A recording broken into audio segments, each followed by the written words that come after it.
Welcome to Wrestling with Snipes. Today we'll be looking back at AEW Dynamite for January 29th, 2025. Dynamite begins with the aerial assassin Will Ospreay going one-on-one with Brian Cage. Before the match begins, Don Callis grabs a mic and tells everyone to look to the big screen where they see Kenny Omega laid out in the back. Then Cage attacks Ospreay from behind. Cage drops some right hands and then they roll to the outside and Cage hits a suplex on the outside. Then he hits a backdrop, dropping Ospreay onto the apron. Back in the ring, Ospreay hits a big boot, knocking Cage to the outside of the ring. Ospreay then leaps over the top rope, taking out Brian Cage. They get back into the ring and it looked like Cage was gonna go for a power bomb as Archer got onto the apron, but Ospreay reverses it into a Hurricanrana, knocking Cage into Archer, knocking him off the apron, and Cage turns around and he gets hit with the Styles Clash. 1, 2, 3. Will Ospreay picks up the dub. Then after the match, Cage and Archer attack Ospreay, but out comes Kenny Omega with a chair. He hits Archer in the back with a chair, then throws the chair at Brian Cage's face. Then out of nowhere, Takeshita and Fletcher come out and attack Ospreay and Omega from behind. Takeshita and Fletcher hit stereo tombstones on Omega and Ospreay as they leave them laying out cold. The next contest was Claudio Castagnoli one-on-one with Double J, Jeff Jarrett. If Jarrett wins the match, he gets a shot at Mox for the AEW World Heavyweight Championship.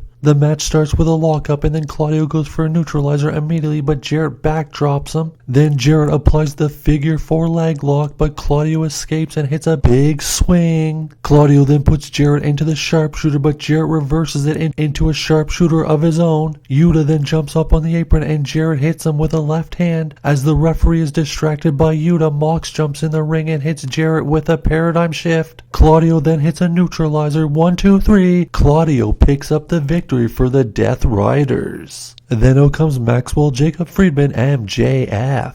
MJF then hits Jarrett with the microphone and says, "Jeff, as you know, I truly respect my honors, and that's precisely why I'm not gonna tell you I told you so." Then we go to the back and we see Renee there with Ricochet, and she says Swerve Strickland is nowhere to be found. Ricochet isn't surprised nobody can find Swerve, and he says, "I've got some business to go take care of." Next up was a one-on-one contest with Ricochet against AR Fox. They lock up to start the match. Fox hits a headlock takedown. They get back up and Fox then hits a corkscrew suplex. Ricochet then rolls to the outside of the ring and Fox sleeps over the top rope, taking out Ricochet. Back in the ring, Ricochet hits a drop kick. Fox gets up and hits an enziguri followed by a cradle suplex. 1, 2, he kicks out. Fox then hits a cutter followed by a 450 splash, but only gets a 2 count. AR Fox then puts Ricochet on his shoulders, but then Ricochet grabs the ref to escape.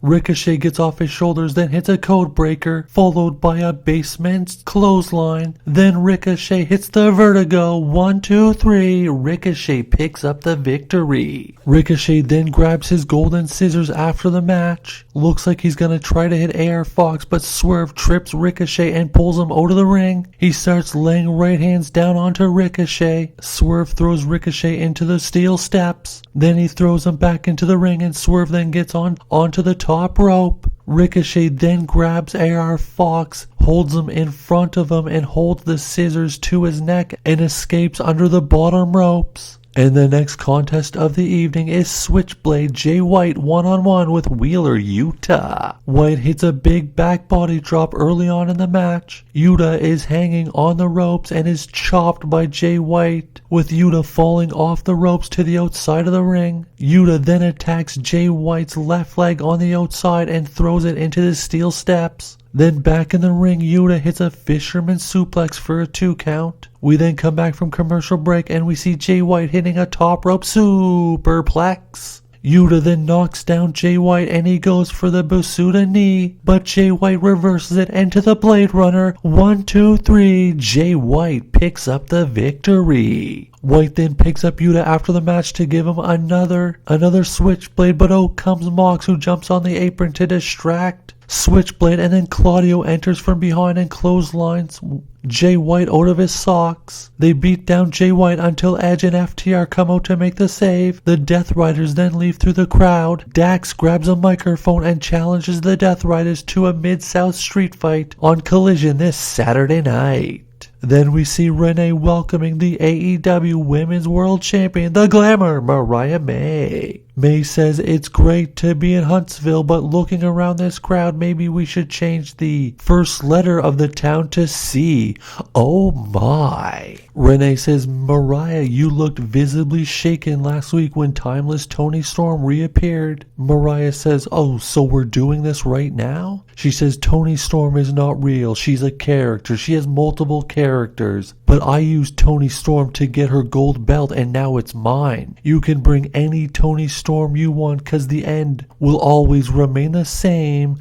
I am the woman from hell, and I always will be. I am the AEW World's Women Champion. I am the Glamour, and I always will be. Then it was time for the main event of the evening for the TBS Championship, as the champion, the CEO Mercedes Moné, defends against Yuka Sakazaki. They lock up to start the match. Yuka drops Moné and Moné rolls to the outside of the ring. Yuka then climbs to the top rope, but Moné runs away so she doesn't get hit. Yuka then drops down to the apron, but Moné trips her. Then Moné hits the Meteora on the outside of the ring. We come back from break and we see Yuka hit a missile dropkick from the top rope. Yuka then goes for a suplex, but Moné reverses it and hits her own version of the suplex, followed by the Three Amigos. Then Moné goes to the top for a frog splash, but Yuka meets her at the top and hits a superplex. Then Yuka hits a super kick for a 2 count. Moné then reverses Yuka and hits a backstabber, and she locks in the bank statement, the statement maker, but Yuka escapes and hits a headbutt. She goes for a splash, but Moné gets her knees up.